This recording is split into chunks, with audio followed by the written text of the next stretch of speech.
dans les statistiques, est-ce que déjà dans la même famille, frères et sœurs, deux sœurs ou deux frères ont déjà détenu simultanément 2 records du monde différents?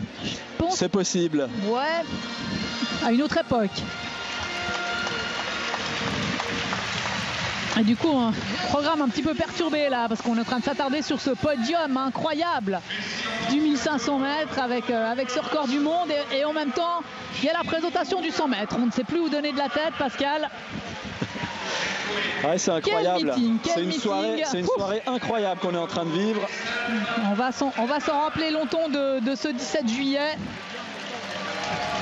Et en tout cas, ça lancerait très bien les championnats du monde de Pékin. On vous rappelle que c'est un des derniers grands rendez-vous. Il y aura encore 2 meetings de Ligue de Diamant. Avec notamment, alors pour le prochain meeting de Ligue de Diamant, la rentrée normalement d'Usain Bolt, qui n'est toujours pas là, qui n'a toujours pas couru en Ligue de Diamant cette saison et qui devrait faire sa rentrée vendredi prochain à Londres.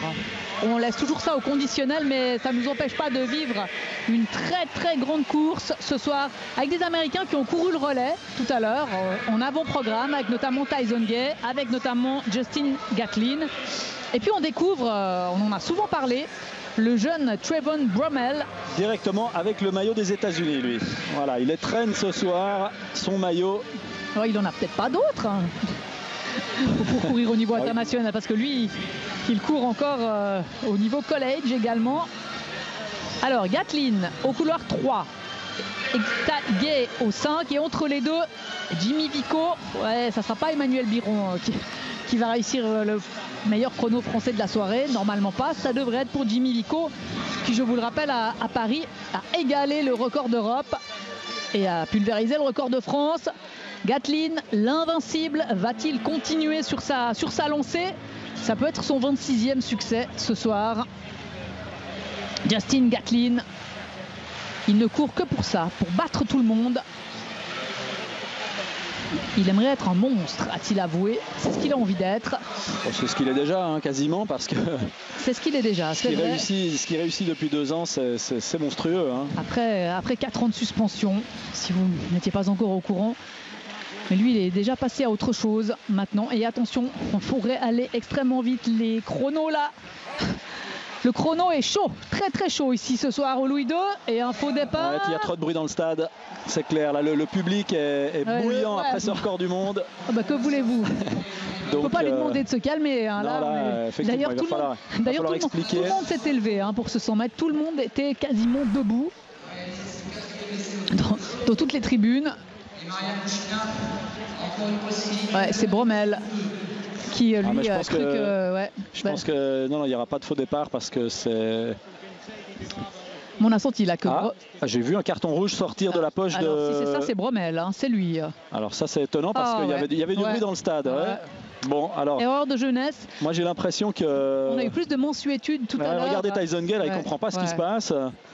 Est-ce qu'il va dire quelque chose à Bromell? Il devrait lui dire, mais va contester, parce que ça marche, ça peut marcher. Bon, sauf qu'on lui a pas brandi le carton rouge tout à l'heure à Dawn Harper Nelson.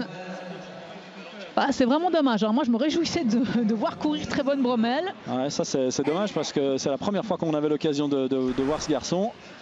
Mais moi, j'ai l'impression que voilà, il y avait du bruit dans le... Bon, c'est clair, là, sur cette image-là, il n'y a pas de... c'est sûr, il n'y a pas de doute. Il n'y a pas de discussion, effectivement. Et il y a Ashmid là qui lui a emboîté le pas. C'est dommage, parce que tout à l'heure on a eu beaucoup plus de mansuétude. Mais est-ce que avec Dawn Harper Nelson, on est typiquement dans un cas, moi on entendait vraiment du bruit dans le stade, et sur ce genre de situation là, les starters ont la possibilité de ne donner qu'un avertissement. Il aura compris la leçon, probablement Trayvon Bromell, et ça ne lui arrivera plus. C'était sa première grande sortie en Ligue de Diamant, et c'est manqué. Et Gatlin qui est parti comme une fusée. Tyson Gay également, et Vico là est en train de se mettre en puissance. Mais regardez Gatlin encore devant Gay. Gatlin extraordinaire, une fois de plus, 9,78. Oh là là, Pascal, vous faites encore la fine bouche. C'est un petit chrono pour Justin Gatlin. C'est sa troisième performance de la saison seulement. Ouais, seulement après ce qu'on vient de vivre. Non, c'est monstrueux, c'est monstrueux. Le monstre, oui, c'est ça, monstrueux. 9,78, troisième performance personnelle de l'année. Qu'est-ce qu'on lui a donné? C'est quoi, un téléphone? Un petit selfie. Un petit selfie. Mais c'est le sien ou bien on le lui a offert? Je sais pas. Parce que les vainqueurs reçoivent un téléphone? Ah non, ouais, c'était pour le site du meeting apparemment. Un paquet de dollars, mais pas de téléphone. Alors on va se pencher sur ces chronos. 9,78 c'est le record du meeting. Ah bah ils ont fait des selfies hein. Ah je vais lui tendre mon téléphone si ça continue là. Ah bah s'il fait ça avec tout le stade on n'aura pas fini. Il n'a pas fini de faire son tour d'honneur hein.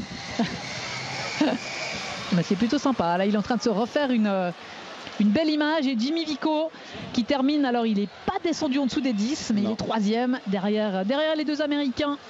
Gatlin 9,78, Gay 9,97. Finalement c'est pas allé très vite par rapport à tout ce qu'on a vu ce soir. Non mais peut-être que ce soir il y a un léger vent contraire aussi qui a été mesuré en tout cas, un 0,3 donc c'est quasiment un vent nul. Bon, ce qui est intéressant, ce qu'on voit bien, c'est que Jimmy Vico a complètement raté son départ. Non, voilà. C'est maintenant qu'il se met en route. Ouais. Et là, Gatlin, il a fait tout ce qu'il a pu. Hein. On a vu comment Gatlin s'est démené pour ne pas se faire battre par Vico. Regardez la puissance là dans les mollets. Pour s'éjecter. C'était un gros plan sur... Mais regardez, Jimmy Vico... Il a de la peine à se redresser. Au moment où il se redresse. Ouais, à la sortie des blocs, il est déjà largement battu. Et puis il fait une course en cycle arrière beaucoup. Hein. Il a de la peine à faire avancer le genou, on voit bien. On l'a connu beaucoup mieux posé, hein, Jimmy Vico. C'est clair qu'après un départ raté, on se crispe, on se bagarre et ça donne pas une course très très propre. Bon, je dirais une course avec départ raté et puis pas propre derrière en 10-0-3. Je connais beaucoup de sprinters qui prennent ça volontiers. Hein. Et Gatlin, imperturbable, lui. Il n'a qu'une chose en tête, gagner le plus de courses possible, rester le plus longtemps invincible, et si possible, bien évidemment, à Pékin également. Alors que Genzebe Dibaba est en train de s'offrir là au photographe devant son nouveau